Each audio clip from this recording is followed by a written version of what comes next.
think what you said was pretty accurate. I think most people think all I do is write books and go to galas and travel around the world, but there's a lot more than that. I'm actually still a practitioner, so my background actually comes from mining, oil and gas, energy, because these organizations are always going through a lot of changes. It could be internal change, such as structures, such as culture, and also these sort of industries are open to regulatory and government pressures as well. So I would say take what you find on Google with a grain of salt. I don't just go to awards dinners and galas, but yes, also still very much consulting, speaking and running workshops. Wow, great.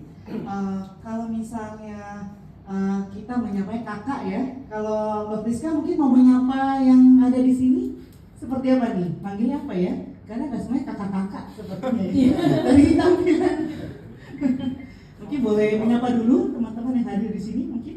Yeah, thank you everybody for coming today. It's great to meet you all, and please feel free to ask any questions, not just about the book, but on anything that interests you. Ya, dan mungkin ada beberapa rekan atau your friends ya, Kak Priska yang datang hari ini ya. Ada yang mau diperkenalkan juga mungkin bisa apa? Thank you to the bule in the room who don't understand what we're saying for coming. Yeah, you speak English. You changed language now. Obviously forgot. I think you should go back to Bahasa. Alright, oke. Nah mungkin sebelum kita membuka pertanyaan dari floor ya, pertanyaan pertama aku mungkin seperti ini. Siapa sih sebenarnya? Ini juga tadi kita ada bocoran sih di awal ya. Mbak Priska ini menulis buku The Future Fit Organization. Inspirationnya itu datang dari mana sih? Kalau boleh tahu?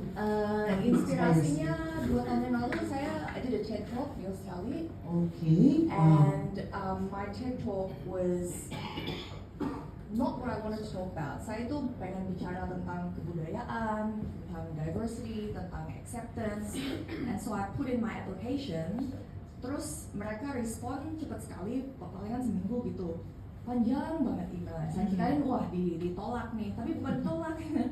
Mereka bilang, Mbak, topiknya bagus, and I can tell you're very passionate, tapi kita udah accept orang lain buat bicara tentang hal ini. Nah, we have been Googling you, as you did, LinkedIn stalking you. Kamu backgroundnya interesting banget, panjang sekali dalam hal change management. Kamu mau gak develop a new talk for us? Yeah, of course I said yes, tapi it's become a really great business card, and I think also COVID, as you know, have been a great sign of what happens when you don't manage change well. It's not just about organizations, but you've seen entire countries implode, entire economies collapse because they didn't do it well.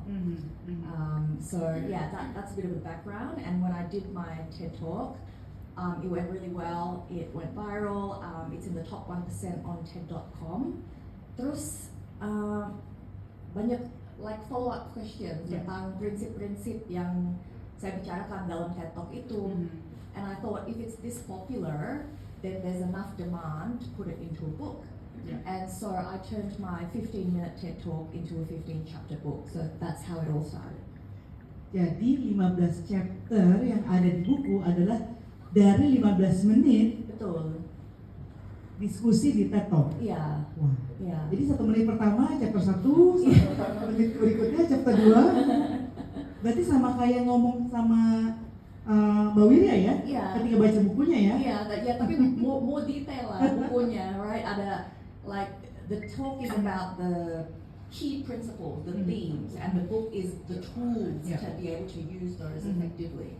Yeah. Nah, mungkin sebelum ke floor ya, aku penasaran sih. Kan tadi dibilang juga ada pandemik ya, COVID-19. Banyak kalau klienku ya bilangnya pandemik 19 itu kayak semacam chief growth officer.